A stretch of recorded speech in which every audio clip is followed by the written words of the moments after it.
G'day, it's Alan here. I'm going to give you the second part of the story.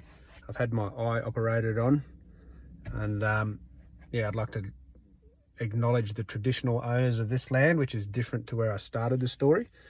It's on the other side of town, and yeah, I'd like to acknowledge the traditional owners because it's a very Indigenous themed story. Uses a lot of Indigenous themes, and there was actually one Indigenous word that I wanted to use, but I didn't. And I've realised in this time that if I don't use that word, it changes how easy it is to get this story. So as the boys were up on the Blue Mountain looking back across the land, I called it information. They were looking at information and stories.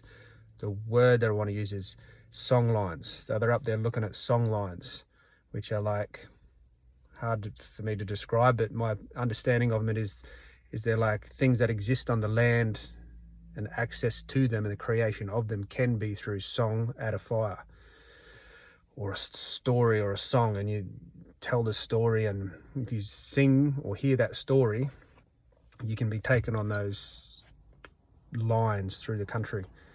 So that's one way of understanding what a storyline is. That's my understanding of it. The boys are up there looking at it, all these song lines running through the land. I'm going to turn my car on. It's a bit hot. And so they're up there looking. So that word there, song lines. They were looking at the song lines. Okay, and back to the story where I was before my friend came along.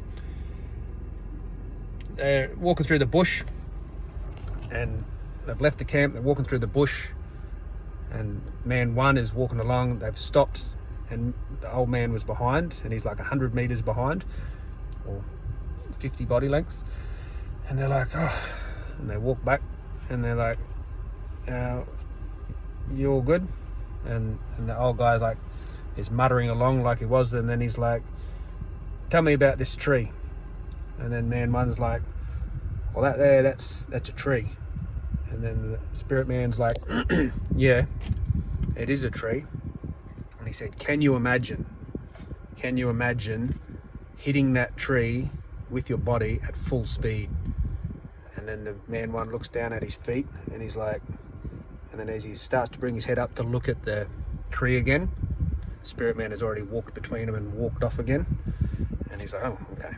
Then man one, the first man, runs up, gets in front of spirit man again. So man one, man two, spirit man, they're walking again, slowly going up, bit of, sparse bushland, yellow grass on both sides, very open canopy. They're walking up slowly. The land goes down a bit, just slightly. Bush gets a bit thicker. There's a little stream that goes down and then up and to the left. And there's a tiny little stream that goes through the path. And they walk closer to it, and then old man says, what can you tell me about this stream? And the guy's like, it's like a very Western way to say it. It's like a sub song line. Not really, it's a song line. He's like, well, you can't camp here and you can't drink here. And he tells the old man of the story of the river when it was made, and the big spirit that came and made the river, made the water holes, and had better spots for living and camping and not camping. And he told him the story, and then how big spirit said to the men, said, you can't camp here and you can't drink this water. And that's this little ravine, I guess that we've come through, that's applied to this little piece of land. And he's like, the old man like tells him a bit more and then he says that what I'd like to add to your story is that you shouldn't camp here and you shouldn't drink this water, but you can if you want.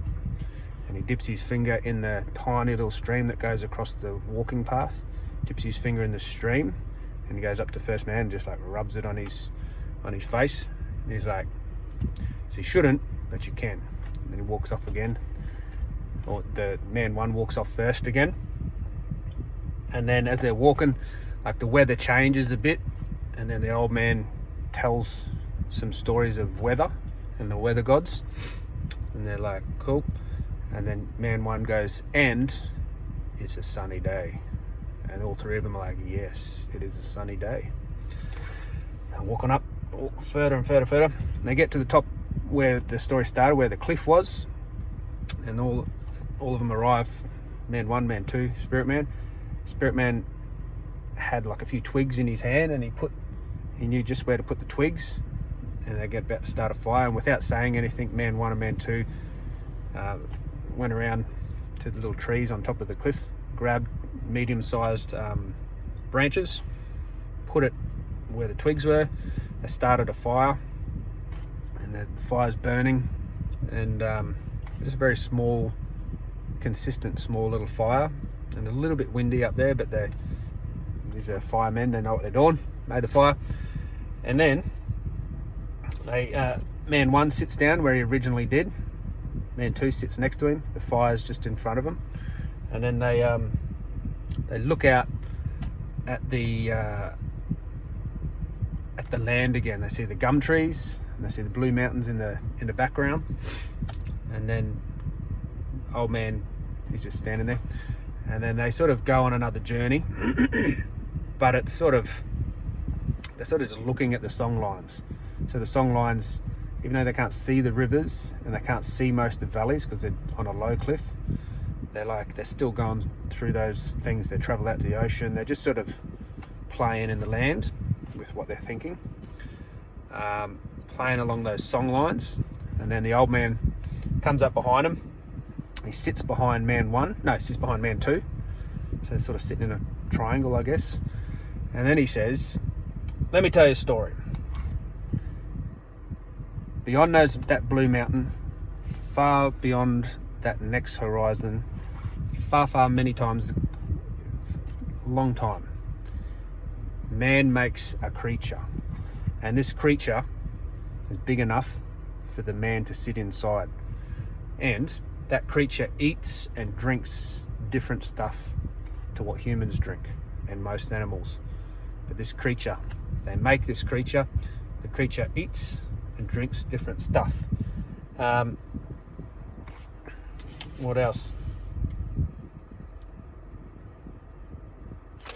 This creature can travel very, very fast. So it can, the men can get inside this creature, and with their hands and feet and their minds, they can control the creature, and they can travel through the land. And so fast does this thing travel, physically travel, that a lot of the stories that it drives past, the men cannot comprehend. The men's bodies and the women's bodies can't comprehend the stories that they're driving past because it can travel so fast.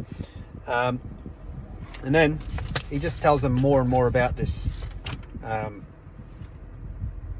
just having a look here. Yeah, so this in this creature, it can almost travel anywhere, but not really. So the men also have to make new rivers.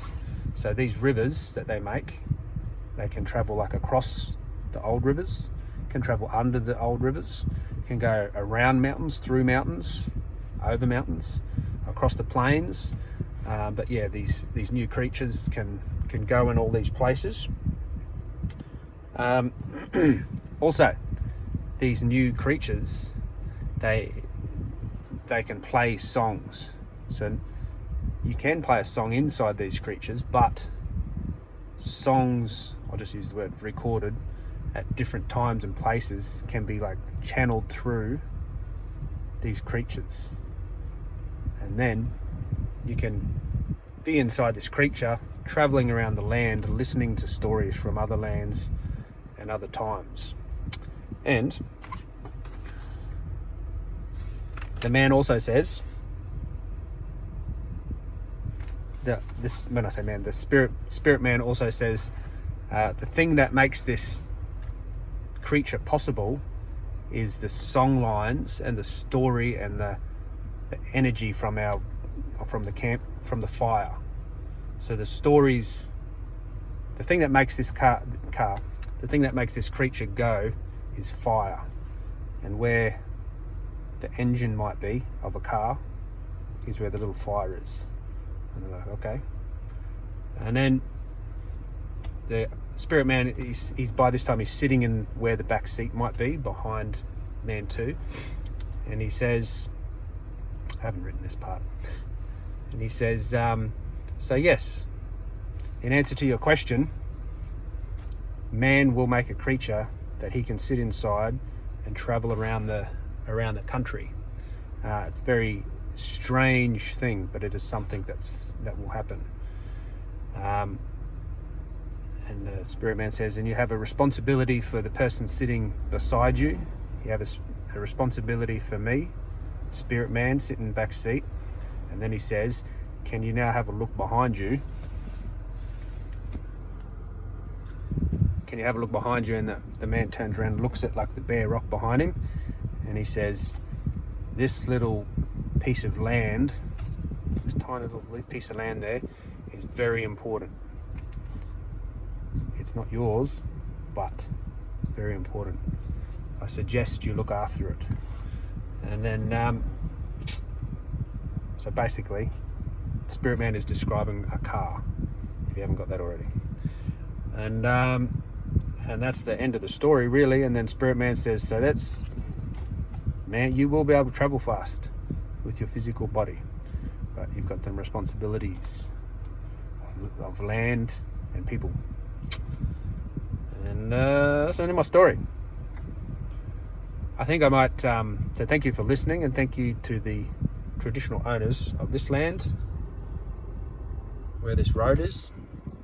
And yeah, I get a bit strange talking about Indigenous stories because it's a story that I'm making up, but yeah, it covers a lot of things that I don't know, they feel a bit scary for me to talk about, like fire from other cultures and people, responsibilities, land, people.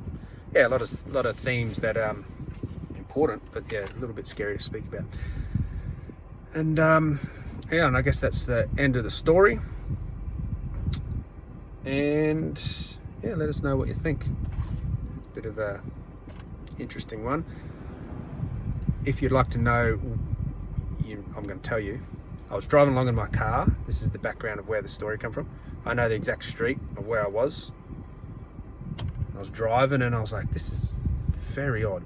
I was driving along a ridge through the suburbs, and I'm like, this radio was playing, and I'm like, not only like in a very one-dimensional thing, I was like, this is awesome. I mean, there's a real fast thing cruising along, and there's like songs playing, and I'm like, far out. And I sort of thought about the land around me, a couple of kilometers out, and I'm like, man. And I'm traveling through the land where all the stories in people's kitchens are, and old stories from before the kitchens, and I was like, this is crazy. And then I thought, I looked out at the Blue Mountains, and I'm like, man, I could drive there today if I wanted. I didn't.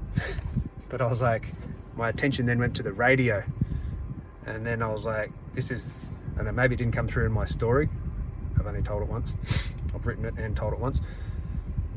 And I was like, wow, like there's song lines that I'm driving through, which is interesting, and I'm driving too fast to hear them and experience them. Not only that, I've got this, I don't know if it's a privilege, but it's very strange. I've got this song coming through my radio, which is like, not to be discounted, but I was like, it was recorded somewhere very far away from here. And it's like got all this story in it, and it's a song line in itself, and it's not from this car. There's not a band of people in my car making music. And it was just very odd to me that I was traveling through real land that has all its complexity of story, and put into that was like story and song coming through the radio, and I was like, this is bloody, it's crazy. And that's where my story came from. As soon as I thought of that, those two things, but I won't say it again, driving, you know. And then I got to my shopping centre, and I stopped, and I was like, oh, I'm going to write that down. So I started writing it down, and that's where I began my story. So thanks for listening. If you've got any feedback on that, would love to hear it. And once again, thank you and acknowledgement to the traditional owners of the space I was when I came up with the story, to the space I am now. And thank you.